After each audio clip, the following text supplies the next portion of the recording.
একটা ছেলে একটা মেয়ের সঙ্গে ফ্লার্ট করার চেষ্টা করছিল। সে মেয়েটির কাছে গিয়ে বলল, এই চেয়ারটায় কি কেউ বসেছে? মেয়েটি সঙ্গে সঙ্গে পানিটা সেই চেয়ারে খেলে দিল। কিন্তু ছেলেটির কাছে মেয়েটি এত সুন্দর লাগছিল যে সে বিনা দ্বিধায় ভিজে চেয়ারেই বসে পড়ল। এমন সময় ওয়েটার এসে বলল, এখানে কি হলো? ছেলেটির নাম ছিল ডাস্টিন। সে বলল, সরি ভাই, আমার হাত থেকে পানি পড়ে গেছে। তারপর সে 2টো কফি অর্ডার করল। মেয়েটির নাম ছিল ক্লোই। সে হেসে খুন হয়ে যাচ্ছিল। তারপর সে একটা ন্যাপকিনে নিজের নম্বর লিখে তাকে দিল। কিন্তু ডাস্টিনের উত্তেজনা তখনই শেষ হয়ে গেল যখন ক্লোই হুইল চেয়ারে বসে এলো। ক্লোই হাসি দিয়ে বলল, চলো কাল কফি খাই। ডাস্টিন হ্যাঁ বললেও সে চলে যেতেই ন্যাপকিনটা ফেলে দিল, কারণ সে কোনো প্রতিবন্ধী মেয়ের সঙ্গে ডেট করতে চাইছিল না। কিছু সপ্তাহ পর ডাস্টিন একটা চাকরি পেল, একজন বিলিয়নিয়ারের ড্রাইভার হিসেবে। বস বলল, তোমার কাজ হলো আমার মেয়েকে প্রতিদিন চিকিৎসার জন্য হাসপাতালে নিয়ে যাওয়া। যখন ডাস্টিন মেয়েটিকে দেখল, তার চোখ বিস্ফারিত হয়ে গেল। সে আর কেউ নয়, ক্লোই। ক্লোই এমনভাবে আচরণ করল যেন সে ডাস্টিনকে চিনেই না।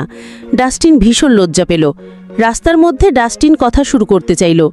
আমি তো তোমাকে কল করতে যাচ্ছিলাম। ক্লোই সঙ্গে সঙ্গে বলল, ওটা নকল নম্বর ছিল। আমি সবসময় ফেক নম্বর দিই, কারণ কেউ কলই করে না, আর আমি অপেক্ষা করতে করতে ক্লান্ত। ডাস্টিন আরও বেশি লজ্জিত হলো। হাসপাতালে পৌঁছালেই সে ক্লোইকে হুইলচেয়ারে বসাতে সাহায্য করতে চাইল, কিন্তু ক্লোই তা প্রত্যাখ্যান করল। চিকিৎসার পর ডাস্টিন তাকে খুশি করার জন্য আইসক্রিম কিনে দিল।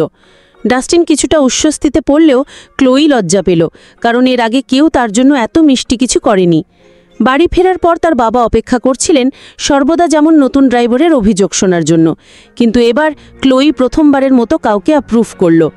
পরে তার বাবা তার বিয়ে ঠিক করে দিলেন এক অদ্ভুত রিয়েল এস্টেট টাইকুনের ছেলের সঙ্গে। ক্লোই তাকে মোটেই পছন্দ করল না। ডাস্টিন বুঝতে পারল যে ক্লোই খুশি নয়। তখনই ডাস্টিন এসে বলল, ম্যাম, আপনাকে চিকিৎসার জন্য বেরোতে হবে। কিন্তু তখনই তার বাবা তাকে আটকালেন। ক্লোই, এখন তোমার বিয়ে নিয়ে সিরিয়াসলি ভাবা উচিত।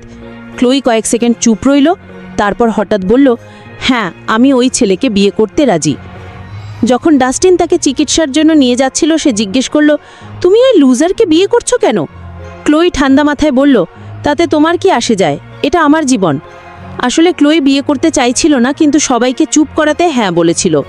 কিছুদিন পর সে সেই ছেলের সঙ্গে রেস্টুরেন্টে বসেছিল। সে আইসক্রিম আনতে বলল। ঠিক তখনই ডাস্টিন এলো। ক্লোইর চোখে ঝিলিক দেখা গেল। সে আবার পানিটা চেয়ারে ফেলে দিল আর বলল, সিটটা ভিজে আছে। ডাস্টিন হেসে বসে পড়ল, যেমনটা সে প্রথমবার করেছিল। তারা আবার সেই মুহূর্তটা রিপিট করতে লাগল। ডাস্টিন জিজ্ঞেস করল, কফিতে চলবে? ক্লোই হেসে বলল, চলো। ঠিক তখনই অন্য ছেলেটি ফিরে এসে বলল, কোথায় যাচ্ছ?